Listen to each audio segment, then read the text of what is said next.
Well, hey everyone, it's Marcus and welcome to more Zooming in the Jungle Room. Today I am with Bobby Fox. Bobby Fox is about to jet off to Ireland this afternoon, so I've grabbed him for 15 minutes. We're going to talk all about his show, which is called Bobby Fox. It's actually not called Bobby Fox, it's called Careless Whisper. Bobby Fox performs the songs of George Michael. Bobby Fox, how are you today?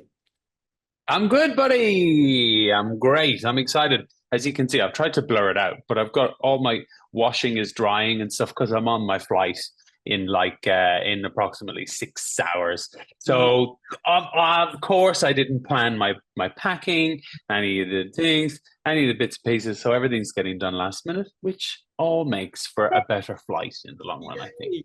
And you've made time for us, which I love. Thank you so much. Oh, no, Now, of don't. course, like we said, Bobby Fox performs the songs of George Michael. The show title is Careless Whisper. It is Saturday, the 28th of September, 2024, just a few months away, at the Regal Theatre. I mean, you're bloody second home these days. If it's not Ireland, it's the Regal Theatre. That's right. This will be my fourth time, I think, performing at the Regal Theatre. And I can't wait. I love it there. They're so welcoming. Such a great space. It's such a versatile space as well. And I think it's the little theater that can. Yeah, I agree, 100%. Because you were just here last year for a show called Bobby Fox is Mr. Entertainment, which went gangbusters, great reviews, great audiences. Yeah, Um, amazing reviews. Yeah, a lot of them are already coming back to see the George Michael show, which is going to be love great. that. So tell me, where did the inspiration for the show come from?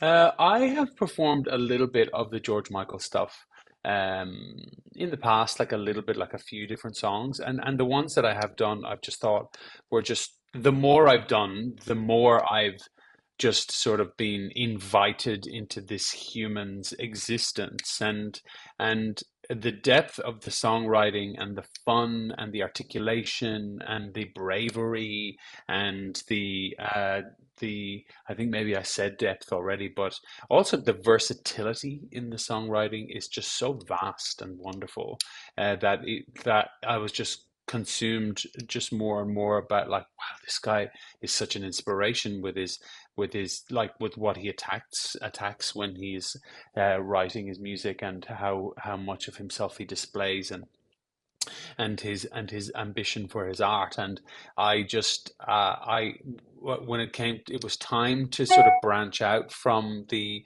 material that I'd done previously, and I just I just thought that this was such it still feels quite like at home. I'm at home with the material. It feels like it expresses other parts of me personally, Bobby, because so much of what I've done in the past has been sort of Jersey Boys related, or has been like sort of more your old-fashioned song and dance man related, because that is my background and that's what I grew up doing.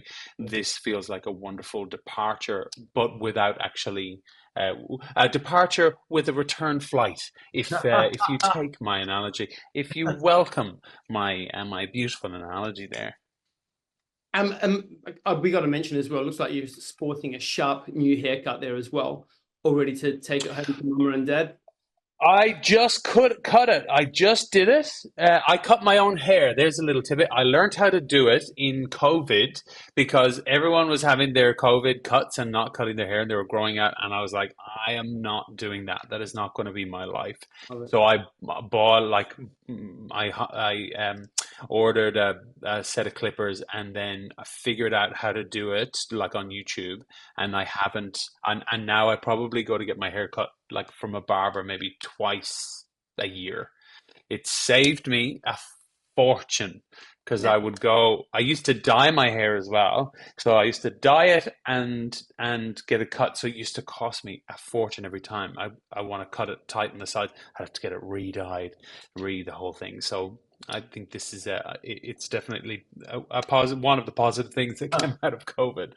The reason I talk about follicles is because I have noted that you're actually starting to sport that goatee that George obviously did in the latter part of his career. Are you getting ready for the show already? Yeah, I guess it is a bit serendipitous actually, because it hasn't been that. I just started doing it last year, and I quite like it. And so I actually I dye the chin because that's pretty much grey now. So I just get out the dye and I do that. So whenever I cut my hair, I dye that down, and I think it sort of gives it a nice look. But I think it's good for George Michael too. Yeah. Point for the show. Hey, so when you're putting together a new show, obviously the Adelaide show is the premiere of Careless Whisper. How many Mhm. months of work goes into putting on a new show? It's about 6 months, and it's just in the early days, you've got to get all your team involved, and you've got to get the charts together, and then you've got to get a nice flow of the show going. And like just musically, it needs to feel like there's a flow already. And then you jump in. For me, my process is to really, like now in Ireland, will be to really delve into the music because I know the words and stuff, but I want to research and I want to actually get to know the guy. And then I really sort of think of it in reverse. So I got to think of it in the sense of how do I want it to feel at the end, and what how do I want the last moment to feel and the encore to feel, and then how do I want the walk on, like those last few songs of the second half to feel, and how do I like and so I go, right, well then what's my flow, what do I want to do in that way? And there's a few different formats that I've tried in the past, and there's one that I use when I did Hot Shoe Shuffle with David Atkins. The Hot Shoe Shuffle has this amazing sort of, it has very basic but very cool format to it, and that's the story is in the first half and then the show is in the second half. And I think that format actually lends itself wonderfully to George Michael because there's so much depth in his writing, and there's so much fun in his writing, and so much raunch and sex and flirting and all of those wonderful things that it's like, oh, the second half can be a big party, and like everyone will be warmed up because they've had a couple of drinks and they might be ready to boogie with a little tune. But in the first half, we can almost like imbue the second half because we can sort of take little moments and actually reflect on the power of the songwriting and the depth of the man, and then it'll just gives more credence to those hits, and even the storyline of something like Faith or Fast Love or Too Funky or whatever it is. There's so much depth to those, but sometimes you just kind of forget about it because you're just like, well, I guess that would be nice. In fact, because you're in party mode there. You're just like, let's go, roll up the carpet, get friends over, and let's boogie. Like, you know what I mean? Like, so I just sort of want to hit both of those things when it comes to the show. So for me, it's very much about 6 months, and now it'll very much be, I'll just be in like prep mode, prep mode, prep mode. So even being at home, it's nice to do that because let's say the last time I was at home, it was my sister's wedding, and I have four sisters, and I have two younger sisters and two older sisters, and it was my youngest sister's wedding, and I had I did the youngest sister's wedding, and then the next younger sister who's closer to my age, we did all of the music at the chapel. We did all of the songs and the singing and everything. So I had like 10, 11 songs to learn for that and play on the guitar and do all that. So there was a lot of work to do, but it was really gratifying and it was really nice to do that at home. So yeah, it's I'm going to kind of be doing that with George Michael now, so that when we get to at the end of September, when we get to into Adelaide, we're ready to go. Like, and the more shows you do, the more that you get in front of an audience, the more different shows that you do, the more you get to refine that experience for the audience. And number one, I'm always just, it's for the audience, it's for them. So no matter what I do, it just comes in with, does it feel like it's going to be great for this audience? Well, I can't speak on behalf of Sydney, Melbourne, the other states, but I know that your Adelaide audiences absolutely treat you like family now. So they're going to be very much Oh, welcome. me too. I treat them like family. I absolutely treat Adelaide. It feels like a homecoming. Always does. Now let's go back a little bit. Obviously George Michael's career spans quite a few decades. He had quite a lengthy career, thankfully. What was the first song that you really came across that you started to really stand up and notice, how talented this guy is? I think it was Jesus to a Child. I mean, it's a little later in his discography, obviously, but in terms of me, it would coming to fruition for me. I was probably 13. And there was a lot of controversy with George Michael before Jesus to a Child, and he had taken quite a lengthy respite, and he had gone through a lot with it within his personal life, and then there was a lot of scandal with his professional life, and all of those sort of things that we all know about him, and I just remember I didn't necessarily have an artistic flair at that point, and I just remember that first thing being like that hearing him, just someone saying, "Oh, it went to number one straight away in the UK," and which I'm not sure if it went to number one in Ireland, but because we're so close to the UK, a lot of our TV, we'd be watching the number ones and the top tens and whatever from the UK. The American market and the UK biggest music markets in the world. So the UK market was like we were always so intrinsically linked with that. And so with Jesus to a Child, when that came out, I just didn't understand it. Like I was like, what? What does that mean? What does that even mean? And so I guess that just opened up my sort of inquisitive mind. And then there's another song called Spinning the Wheel, which I think was from the same album. And that one I knew, and I really liked the groove of that. And then I saw him on Parkinson one night and talking, and Parky was very eloquent and very gracious and very, very respectful, and the topic of conversation did go towards um, his sexuality, and he talked very candidly about that he had had a lot of experience with women sexually, and he had a lot of experience with men sexually, but he realized that he was gay was when he fell in love with a man. And I remember being a young man then, like I probably was around the same age, and just sort of going, oh, I was just so like, I just went, oh, right, that makes sense. Yeah. And that's all it was. I just remember not, and I didn't really spend any time thinking about homosexuality, sexuality, personal identity, like through, any of those levels or expressions. I never spent any time thinking about it. But when he was talking about it and he said it, I went, oh, right, that makes sense. And Yes. that was something that always stuck out to me, even throughout the years, like, just kind of remembering that at the time.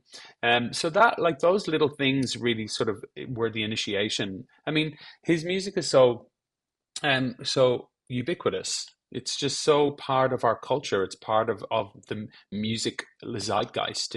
It exists like as part, you know what I mean? Like it doesn't need to break through anymore. It has broken. It has broken what with the Question. zeitgeist.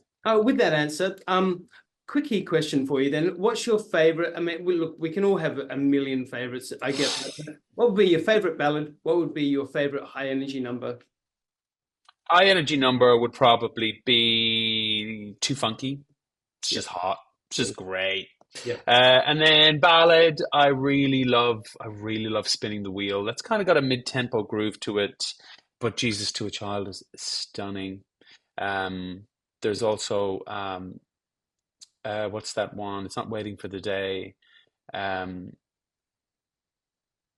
that it's gone. The title has gone from me, but I would say Jesus to a Child, stunning. Oh my So God. how do you, with such a vast catalogue of music over such a, like we said, many decades, how do you go about selecting the songs that can fit into a 2 hour show?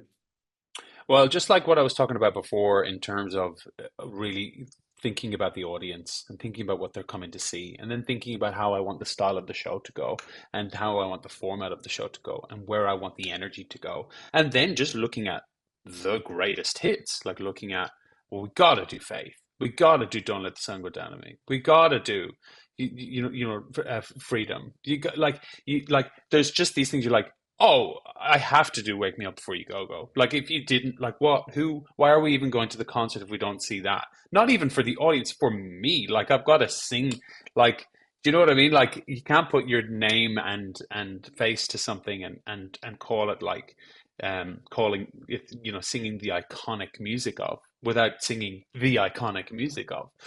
So there's a little bit of that, and then there's just sort of more personal deep dive stuff, and then things that resonate with me in terms of his life.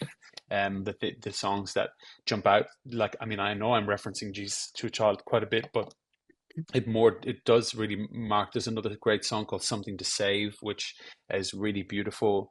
Again, there's a lot of depth, there's a lot of honesty to it, and then just finding those swells where we can find uniqueness within it, and then just all out, like, party, like, in enjoyment, like why we love live music, why we love coming to the Regal Theatre, why we like seeing Bobby Fox at the Regal Theatre, is personality, is joy, is music and tunes. And I think for this one, I think I'm approaching it. I know for the last one with Mr. Entertainment, it was very much about me and about talking about my life and just reflecting on those things. And I think that's kind of done.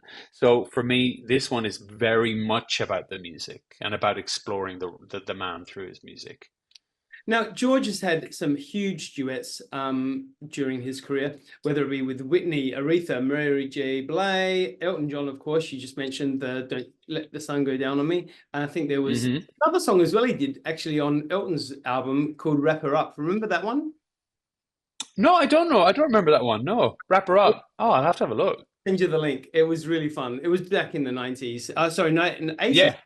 Anyways, my point to that is, so there's going to be some banging duets, I guess, from the show. And tell us about the band also.